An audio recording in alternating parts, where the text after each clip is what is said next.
Nugroho, NIM 1910910039.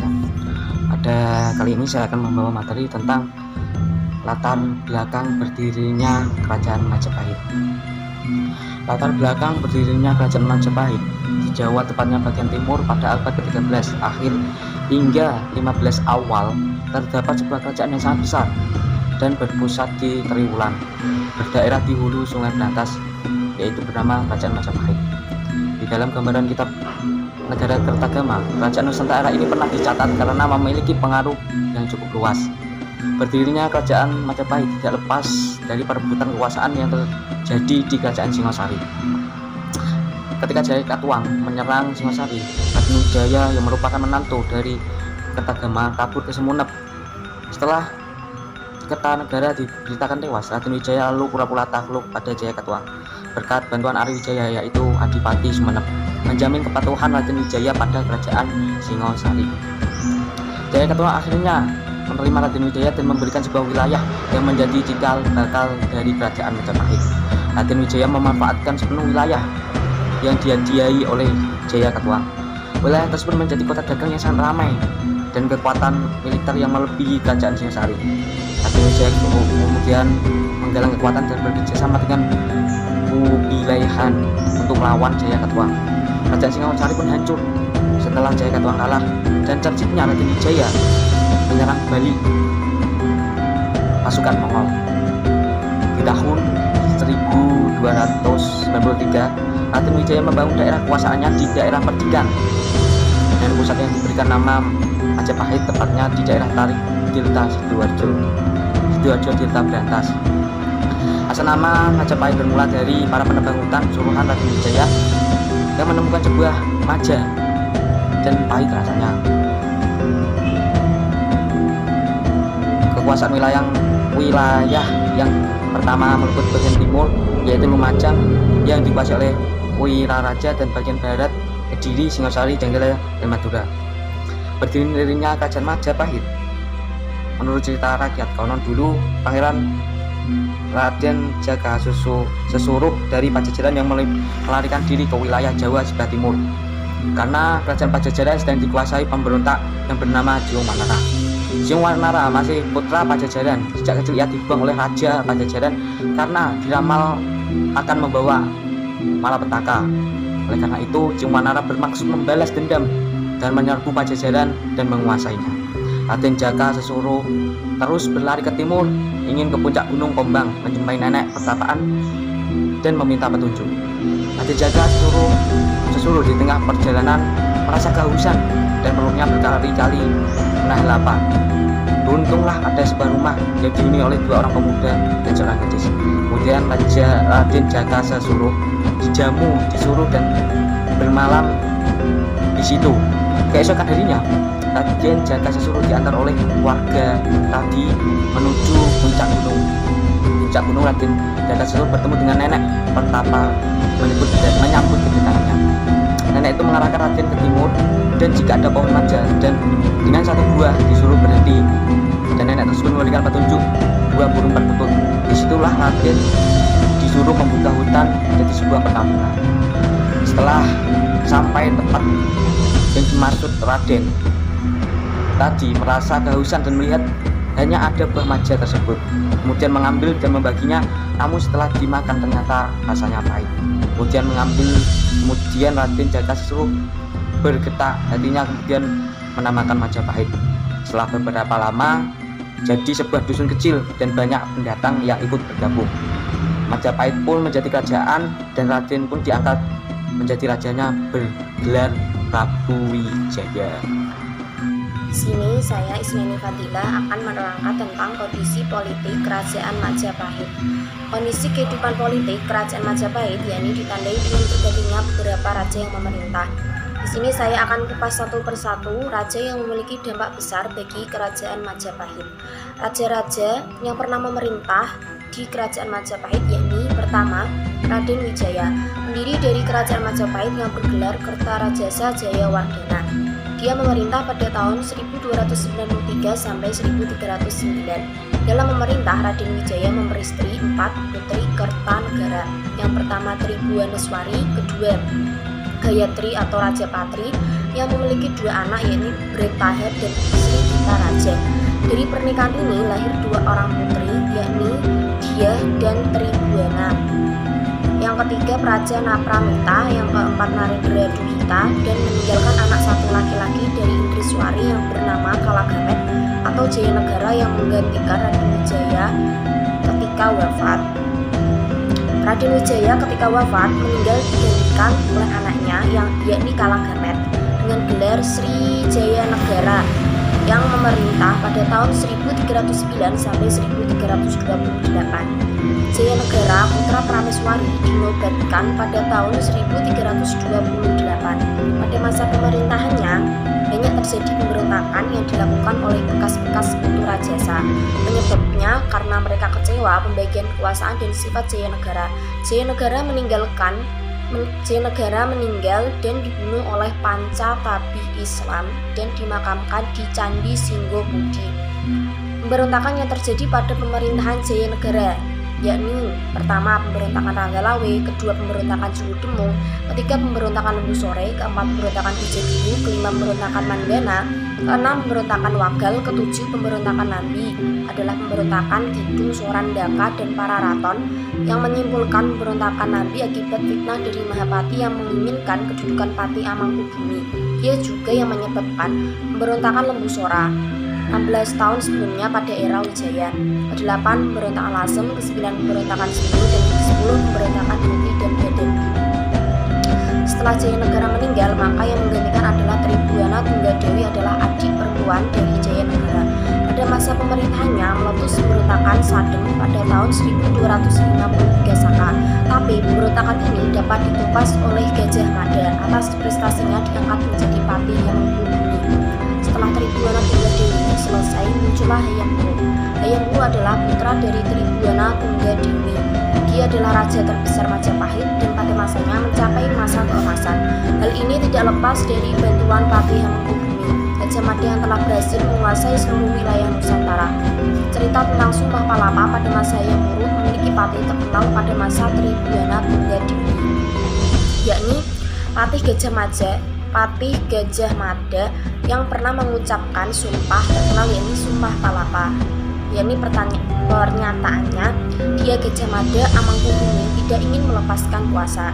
Ia Gajah Mada berkata, jika telah mengalahkan Nusantara, saya baru akan melepaskan kuasa. Jika mengalahkan Gurun, Seram, Tanjung, Pura, Heru, Pahang Dompo, Bali, Sunda, Palembang, Tomasi, demikianlah saya baru akan melepaskan kuasa. Jadi disinilah keinginan Gajah Mada yang ingin mempersatukan wilayah-wilayah kerajaan Majapahit dan menyerang wilayah-wilayah lainnya untuk membentuk Nusantara II. Sehingga saat ini wilayah Indonesia sekarang tidak terlepas dari kekuasaan Majapahit atau Gajah Mada. Sehingga bisa disimpulkan bahwa temuan kawasan Asia Tenggara dulu merupakan bagian dari kekuasaan Majapahit, bahkan sampai Afrika dan Madagaskar. Kehidupan sosial budaya kerajaan Majapahit. Meskipun Majapahit adalah kerajaan Hindu terbesar yang ada di Jawa, tetapi di dalamnya juga hidup agama Buddha dan Islam. Menurut Mahuan, kehidupan masyarakat berjalan rukun dan damai. Kerukunan itu tersirat di dalam kitab Sutasoma karya Empu Tantular, Bhinneka Tunggal Ika, Tanhana Dharma Mangrua. Untuk menjamin kehidupan keagamaan, dibentuklah Dewan Dharma Dayaksa Kasatsuan atau agama Siwa Buddha, Dharma Dayaksa Kasogatan atau agama Buddha. Dampak pengaturan kehidupan keagamaan tersebut adalah munculnya toleransi antar pemeluk agama. Sebagai kerajaan yang besar, Majapahit mampu membangun beragam bidang kehidupan. Sisa-sisanya bisa kita temukan sekarang. Misalnya tempat pemandian atau pertirtaan, gapura seperti Candi, Bintar, dan Bajang Ratu, Candi Penataran atau seni bangunan, patung perwujudan Raden Wijaya sebagai Shiva dan Wisnu, patung Tribhuwana atau seni patung, kitab Arjuna Wiwahe, kitab Utaramanawa, kitab Ranggalawe, dan kitab Sorondaka atau seni sastra. Selanjutnya, kondisi perekonomian di Majapahit. Di balik kekuatan armada laut yang handal, pada dasarnya Majapahit merupakan kerajaan agraris yang mengandalkan pertanian sebagai yang utama. Beras merupakan hasil dari tulang punggung ekonomi kerajaan. Hasil persawahan ini bahkan menjadi komoditi perdagangan antar pulau dan antar wilayah. Pada dasarnya, ada 6 jenis aktivitas perekonomian yang mendukung Majapahit, yaitu pertanian, perkebunan, pemanfaatan hutan, peternakan, perburuan hewan, dan kerajinan. Dan makanan yang dihasilkan pertanian di Majapahit umumnya tidak jauh berbeda pada masa sekarang ini. Dan makanan tersebut adalah beras, umbi-umbian, cabai, labu, kacang-kacangan, rempah-rempah, buah-buahan, dan jenis palem. Assalamualaikum warahmatullahi wabarakatuh. Perkenalkan, nama saya Dewi Erna Sudaning Tias. Di sini saya akan menjelaskan materi mengenai peninggalan serta bukti kerajaan Majapahit. Sebagai kerajaan yang besar, Majapahit mampu membangun beragam bidang kehidupan. Terdapat banyak peninggalan serta bukti-bukti adanya kerajaan Majapahit yang telah ditemukan, baik berupa candi, gapura, tempat pemandian atau penceritaan, prasasti, kitab sastra, patung atau arca, makam-makam yang bercorak Islam, alat tukar atau yang disebut dengan uang, dan adanya tempat penyimpanan uang yang disebut dengan celengan. Berikut ini merupakan peninggalan dari kerajaan Majapahit, antara lain berupa 1, yaitu candi, meliputi Candi Tikus, Candi Bajang Ratu, Candi Sukuh, Candi Berahu, Candi Wringin Beranjang, Candi Pari, Candi Gentong, Candi Surawana, dan Candi Gabung. Yang kedua yaitu gapura, meliputi Gapura Wringin Lawang dan Gapura Cetol. Yang ketiga yaitu tempat pemandian atau petirtaan Jolotundo.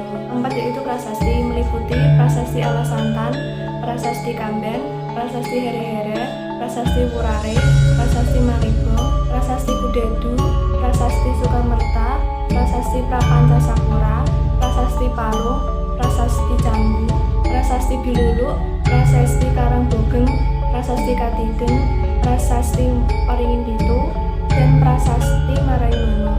Yang kelima yaitu kitab sastra, meliputi Kitab Nagara Kertagama, Kitab Sutasoma, Kitab Arjuna Wiwahe, Kitab Punjara Karna, Kitab Pararaton, Kitab Sundayana, Kitab Ronggolawe, dan Kitab Calon Arang. Dan yang keenam yaitu patung atau arca, meliputi Arca Sultan Majapahit atau disebut dengan lambang kerajaan Majapahit, Arca Bidadari Majapahit, Arca Dewi Parwati, Arca Pertapa Hindu, Arca Dewa Wisnu, Arca Minak Jinggo, Arca Ganesha, Arca Hutan Baluran, Arca Heri-Here, Arca Penjaga Gerbang, dan Arca Ratu Suhita. Adanya makam-makam yang bercorak Islam juga merupakan peninggalan dari kerajaan Majapahit, karena pada masa kerajaan tak lepas dari adanya toleransi antarumat beragama.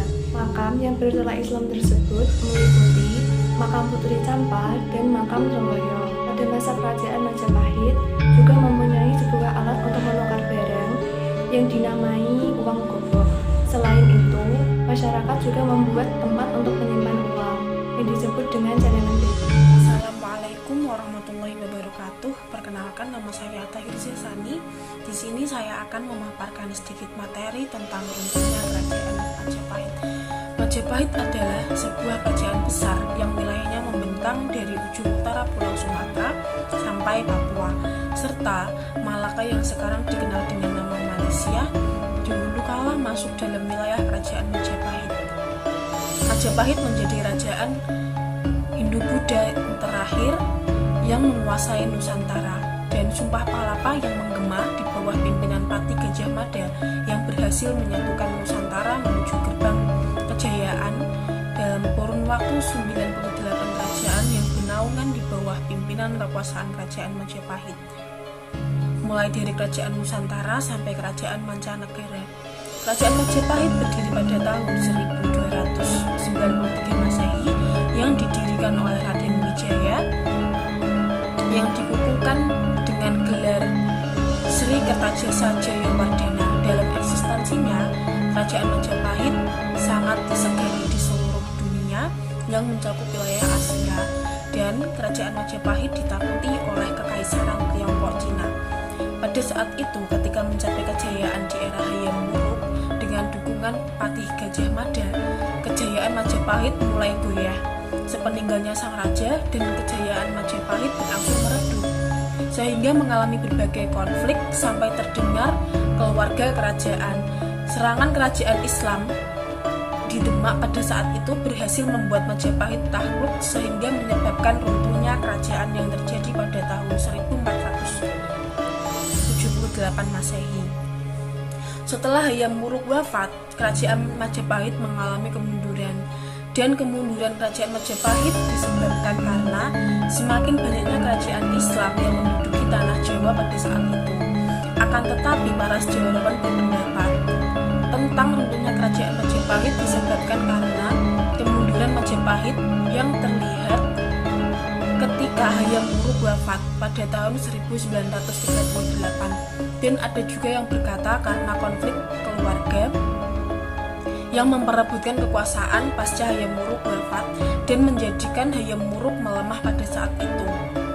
Pergantian kekuasaan terus berlanjut, akan tetapi tidak ada raja yang secakap Hayam Wuruk dan Mahapati Gajah Mada yang mampu mempertahankan tahta kerajaan Majapahit, sehingga kerajaan Majapahit kehilangan kedudukannya setelah kerajaan Demak menyerang pada tahun 1478 Masehi.